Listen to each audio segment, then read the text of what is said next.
Campos de Toledo, aqui nos nossos estúdios. O governo federal prevê flexibilizar meta fiscal e não descarta mais recursos para a saúde no combate ao coronavírus. Denise Campos de Toledo, temos um convidado aqui no nosso Jornal da Manhã. E só lembrando, enquanto a gente refaz o contato aqui com o nosso convidado, é um pacote... Ele já está aqui, Denise, pode chamar. Exatamente. Apareceu. Nós vamos conversar agora com o secretário especial do Ministério da Economia, Valderi Rodrigues. Secretário, bom dia. Bom dia a todos da Jovem Pan.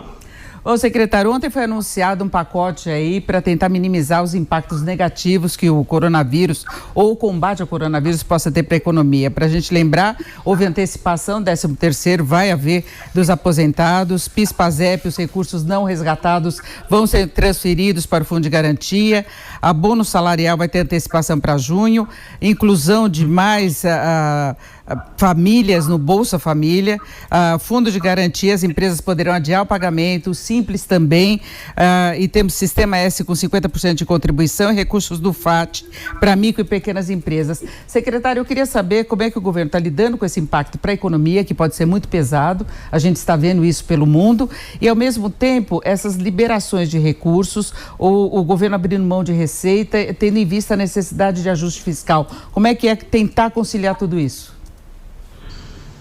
Denise, a questão básica é a separação de medidas estruturais e medidas emergenciais ou conjunturais.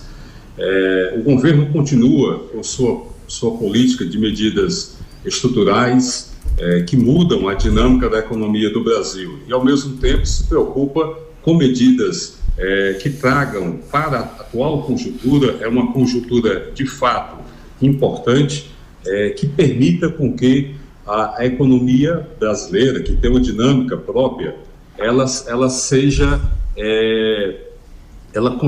tenha mecanismos para que, de fato, consiga enfrentar os problemas. Não somos um caso isolado, né? O Brasil não está ilhado. O mundo todo está passando por essa situação criada pelo coronavírus e nós temos também que reagir separando o que é medida emergencial e medida conjuntural. O total foi de 147,3 bilhões nesse segundo conjunto de medidas, são 14 medidas. Na semana passada já havia sido anunciado um primeiro conjunto de medidas com 5 delas e agora com 14. Nessa anunciada ontem pelo ministro Paulo Guedes e equipe, nós temos medidas tanto que contemplam uma abordagem à população mais vulnerável, mais de 80 bilhões, 83,4. Tem também a questão do emprego, porque basicamente a questão é tratar do emprego e do fluxo de caixa. São dois elementos que tratamos simultaneamente. E, por último, o combate à pandemia, com medidas que, por exemplo, tratam de isenção de impostos associados a produtos hospitalares, para permitir com que não haja nenhuma quebra. E tão logo possível nós voltemos à nossa dinâmica econômica que estava ascendente. O Brasil estava em um ascendente quando veio essa crise trazida pelo coronavírus. Agora, secretário, é quase inevitável que as empresas não enfrentem problemas de capital de giro em muitos setores. O comércio, por exemplo, já viu um esvaziamento muito grande. Nos shoppings da cidade, pode ser que as medidas restritivas até aumentem. E no caso de abrir mão, por exemplo, de arrecadação de imposto no Simples, de contribuição no Fundo de Garantia, talvez fosse uma coisa que as empresas já fizessem, né? Agora, a questão de capital de giro foi viabilizada também, a concessão maior de crédito pelos bancos, não é, com menos restrições aí em termos de reservas que eles teriam que ter, foi uma decisão do Conselho Monetário. O governo pensa em alguma medida mais específica para setores mais atingidos, porque as empresas quase que obrigatoriamente vão ter que se endividar para bancar o capital de giro se o movimento cair muito. Sim, a manutenção do capital de giro é uma das principais ferramentas que tratamos para que não haja essa perda, não haja nenhum problema. E nesse caso, além da atuação do governo diretamente, nós teremos também a atuação dos bancos públicos. Os presidentes do Banco do Brasil, da Caixa, do BNDES já tiveram manifestações com relação a isso. É um ponto importantíssimo. E, além disso, nós tivemos medidas já trazidas pelo Conselho Monetário Nacional, o CMN. Nós tivemos 2 votos ontem no CMN. Travou, Denise. Ele estava falando da medida do Conselho Monetário Nacional ontem cedo.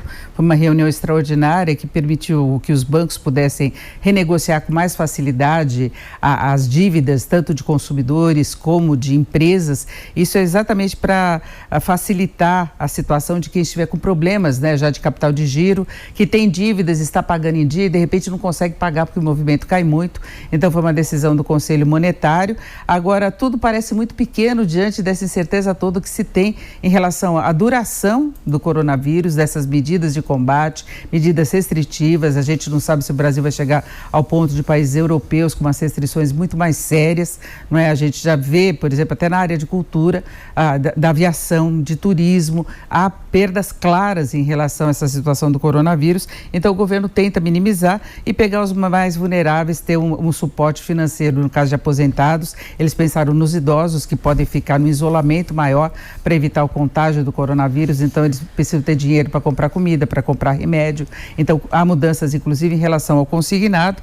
Então é essa situação que nós temos, que o secretário Valderi estava falando com a gente, Valderi Rodrigues, que é o secretário especial do Ministério da Economia, está de volta. A gente está voltando, deixa eu só, enquanto eles arrumam, só fazer uma ponderação. Hoje, olhando os jornais, os bancos privados já fazem propagandas avisando que as pessoas podem pagar 30, 60 dias. Não tem jeito, né, Denise? Exatamente. Senão vai virar inadimplência, vira uma cobrança sem fim, vira uma bola de neve. Não é, secretário? Tem de ter uma posição aí mais maleável, inclusive do sistema financeiro, e os grandes bancos já estão avisando essa possibilidade de renegociar dívidas, né?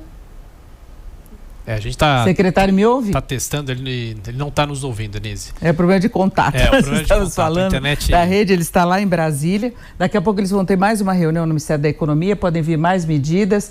Vamos tentar novamente, ele está se ajeitando lá. Secretário, me ouve agora? Isso. Então, secretário, eu queria saber se o governo vai continuar elaborando outras medidas para minimizar esse impacto da crise.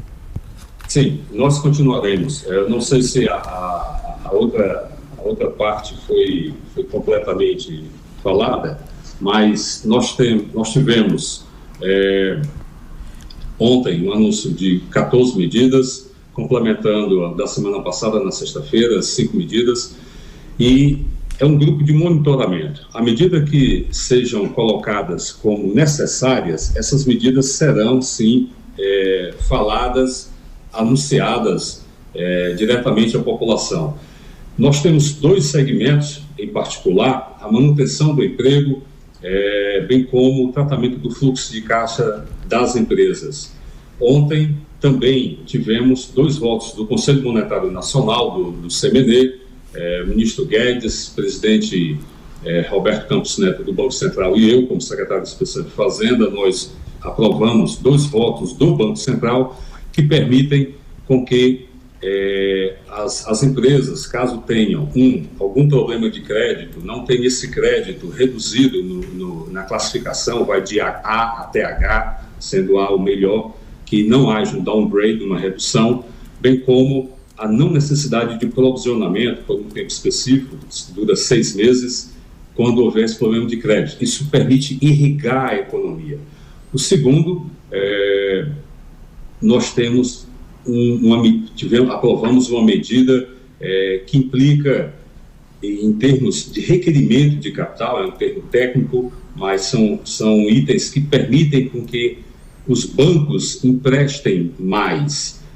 De fato, o potencial de empréstimo pode chegar a 630 bilhões de reais. Então, são preocupações do lado do emprego, do lado do fluxo de caixa, da manutenção das empresas, em particular as pequenas e médias empresas, e, numa situação emergencial, cuidar dos mais vulneráveis. Por isso mesmo, ontem, quando traçamos a segmentação das 14 medidas, foram 6 medidas ligadas à proteção da população mais vulnerável, 4 medidas ligadas à manutenção do emprego e 4 medidas ligadas ao combate à pandemia. É um grupo de monitoramento e, à medida que se entenda necessário, serão anunciadas novas ações. Nós conversamos aqui com o secretário especial do Ministério da Economia, Valderi Rodrigues. Secretário, muito obrigada. Muito obrigado a todos, tenham um bom dia.